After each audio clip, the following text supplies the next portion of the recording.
Now, today is day 2 as workers in Nigeria's aviation sector strike in airports across the country, demanding improvements in their welfare. The workers are also protesting against the lack of releasing the new condition of service in the last 7 years by the outgoing government. Now, this is a strike that has unfortunately affected both local and international travelers since it started yesterday. We're going to go to Correspondent Perpatua Fasanmi-Peter, who's at the Murtala Mohammed International Airport in Lagos. Will give us an update and then, of course, speak to someone there as well. Good morning, Perpatua. How are you?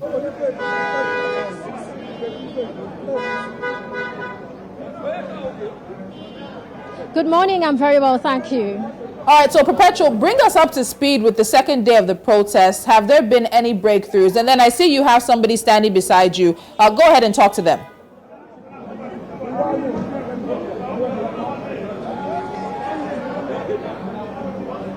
Okay, so today is the day 2 of the 2-day warning strike that started yesterday, Monday 17th. And yesterday they blocked the road leading to the local airport. That's the local arm of the Murtala Mohammed International Airport.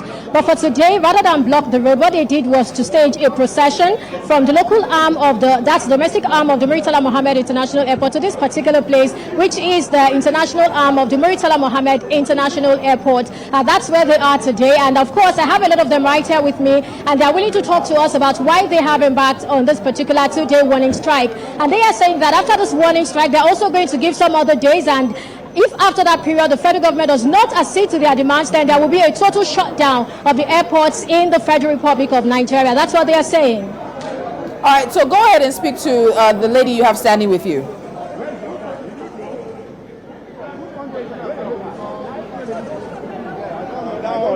All right, thank you so much. Okay, ma'am, so we see that you've embarked on 2-day warning strike, and you have already told us 3 reasons why you have embarked on this strike. I'd like you to still talk to us about that, and then talk to us about why you decided, not to block the roads today. You decided to, just stage a walk, like a procession today. Talk to us about that.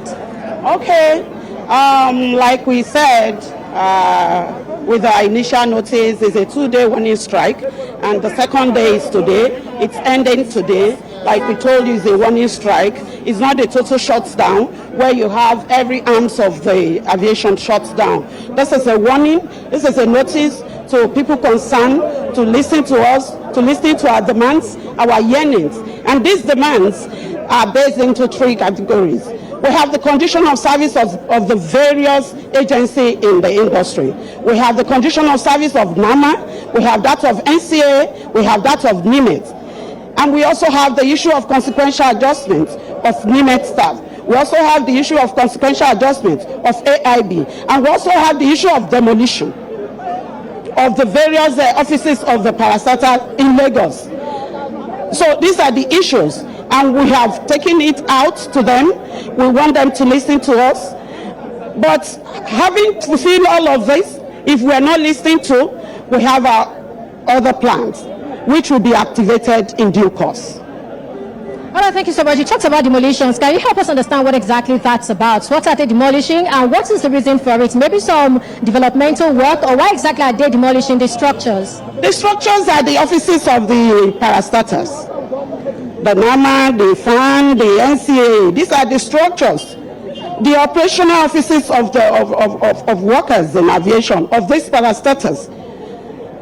So what is the need for demolishing it?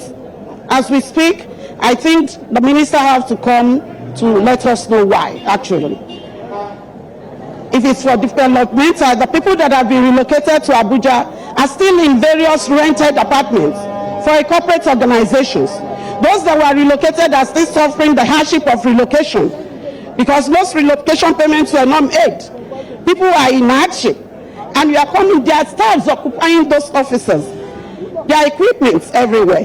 What are we actually developing? Is it to the offices of the various agencies? And what is the time frame for all of this? Are there alternative results for all of this?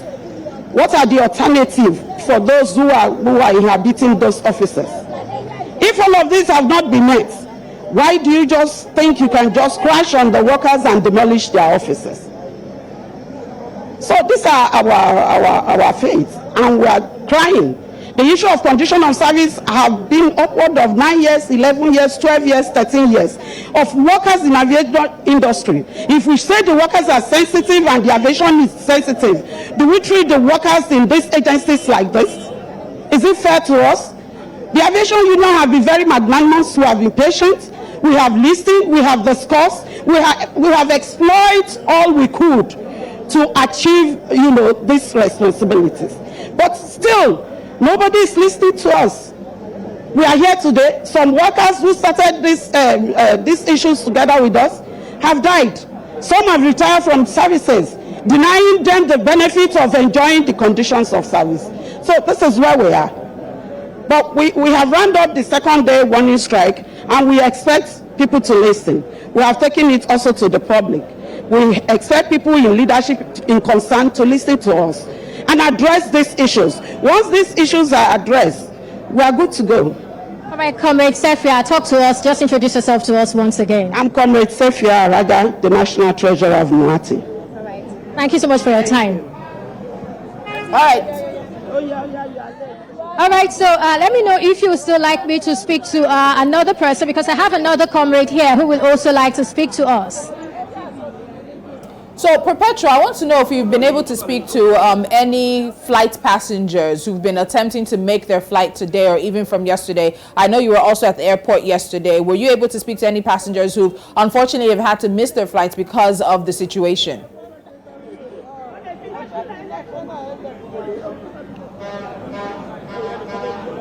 Okay, I can barely hear you. Like the audio is quite low. If you can speak up a bit, then I'll be able to hear what you just said or what you're saying. So, Perpetua, were you able to speak to any passengers from yesterday or today who may have missed their flights or had their flights delayed and been affected? Are flights even taking off? Let's even confirm that.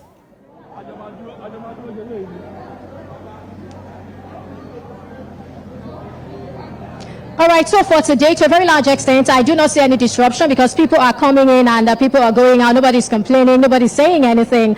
Unlike yesterday. So yesterday, we saw that the aviation workers actually blocked a portion of the road. And because of that, so many of the passengers had to walk long kilometers. Some of them had to alight from the bridge and then they had to walk down, And then because of that, some of them probably missed their flight because as at the time I spoke to one of the passengers yesterday, he said he was supposed to catch a flight for 10:40. And by the time we were speaking with him, it was already past that time. And so we weren't sure if he was able to meet up with that particular flight yesterday. But if anything happened yesterday, then it must have been that a lot of the persons would have missed their flight or the flights would have been delayed to accommodate the number of passengers who had to, walk a longer distance before getting into the airport. And that's because some of them were not even aware that the warning strike was ongoing yesterday. I remember one of the persons I spoke to yesterday also made that point that he wasn't even aware that there was a warning strike. So he just came down to the airport thinking he was going to fly to Port Harcourt where he was going to, meet up with a particular appointment, which according to him, he wasn't even sure if he was still going to be able to make that appointment.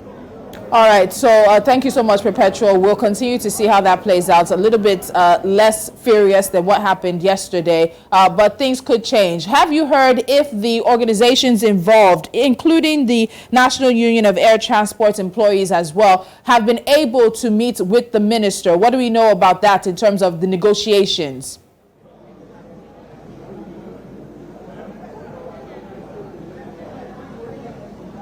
All right, well, for the people here, they haven't said anything about having any negotiation that has yielded any fruit. For them, all they are saying is that they just want the things they are asking for to be done, irrespective of whatever it is the minister is saying. And also, if you recall, I was asking her about the demolitions, and some of them are not really aware, or maybe they're pretending not to be aware. Some of them are saying that they do not even know why the Minister of Aviation is talking about demolishing some of these offices. And they are saying that these are their offices, and if you end up demolishing these offices, what then is left for their workers? Where will they be? Where will they stay? Will they be relocated? Will they be rendered redundant? What exactly will happen? What will, be the future of these persons if their offices are demolished? So for that one, I do not think they've really been able to have an agreement or they've been able to know what exactly the ministry is trying to do.